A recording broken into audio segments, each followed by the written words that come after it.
Good afternoon. My name is Lieutenant Jason Borney with the Public Information Office, the Raleigh Police Department.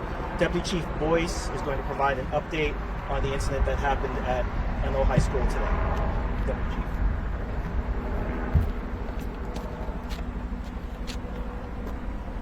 Chief. Good morning. I'm Deputy Chief Rico Boyce of the Raleigh Police Department. I want to provide an update of the incident that occurred here at Enloe High School this morning. I'm joined here with Major Harrison of the Field Operations Division as well as Major Latour of the Field Operations Division. I want to begin by saying that everything and everyone is safe at Enloe High School. There's no students, no staff that has been injured as a result of this. Obviously, with the allegation of a firearm on campus, it really has an effect on the students and staff, but I want to alert the public that everything is okay. Wake County Schools have been very helpful in investigating this matter with the Raleigh Police Department. So what happened, just after 10 a.m. this morning, a student approached the principal and made the principal aware that there's a subject on campus with a firearm. The principal immediately placed the school on code red lockdown, and with the assistance of the school resource officer, additional officers were called to the scene. Once officers arrived on scene, they began to do a systematic search of the entire school, interior and exterior of the school, to determine that there was no one on campus with a firearm. Obviously, when you talk about a firearm on campus, it has a very large impact in our community, and that's why we had a very large presence of law enforcement. But I will say, Raleigh PD, working with the Wake County Public Schools, we have determined that there's no threat on campus. We took this matter very seriously. We're going to continue to investigate and see how this all originated. But at this time, I just want to let the community know that this threat is unfounded right now. There's no threat, there's no firearm, there's no one injured at Enloe High School. So we're going to continue to make sure that that the message get out, and Wake County Public Schools will put out an update of how the rest of the school day is going to go as far as any potential early release. Hey, Taylor Scott with ABC 11. Yes. Can you say now that this was a hoax?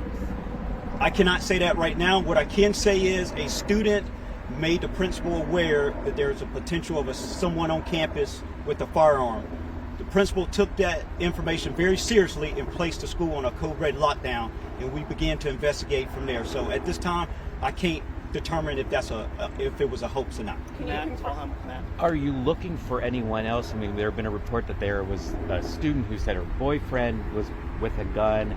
Are you looking for that person since no one was found in the school with a gun? We're investigating right now. Like I say, this originated from a student, and the information was shared with the principal. So we're still trying to determine what exactly was shared with the principal to lead to the code red lockdown. So right now that is, like I say, under investigation. Did you guys do a systematic room by room search, etc.? Yes, we did. Like I say, with this being a school and the threat of a firearm on campus, the Raleigh Police Department Selective Enforcement Unit, State Capitol PD, Wake County Sheriff's Office, they all responded to help us do a systematic search of the entire campus, not only inside the school, but it's outside the school in the surrounding neighborhoods. Is the lockdown lifted? Currently, no. It's still code red lockdown right now. We're just finishing up, like say, some last minute details with Wake County Public Schools, and they will update us when they're going to lift that code red. One more question. Yeah, so I just want to make sure I'm clarifying this correctly. You got a call from the principal that a student had reported this. Are you still on the lookout for someone who might have been on campus and then left, or are you investigating this in a different way? We're investigating this in a different way, that this was a threat, alleged threat of someone with a gun on campus. So right now there's nobody on campus, but we're trying to get the exact details, like what else was involved in this communication with the student and the principal. Can you really quickly just talk about the response? I mean, this is a massive response to something like this, and the impact that has on officers, parents, students out there? Obviously, it has a huge toll, a huge effect on our officers responding to any school with the potential of a firearm being on a campus. That's why you saw the response to get today.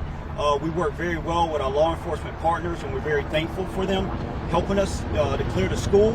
And obviously with parents, of course this is going to have a huge impact on parents as well as student and staff anytime you see a large police presence on a school campus. But it's all to make sure that everyone is safe and then we'll try to get the school back to normal operating procedures as soon as possible. So yes, we came with a lot of resources. If there was a threat or someone would have gone, we wanted to quickly mitigate that. All right, thank you, everyone. We'll provide additional information via news release. Thank you. All right, thank you all. Thank you.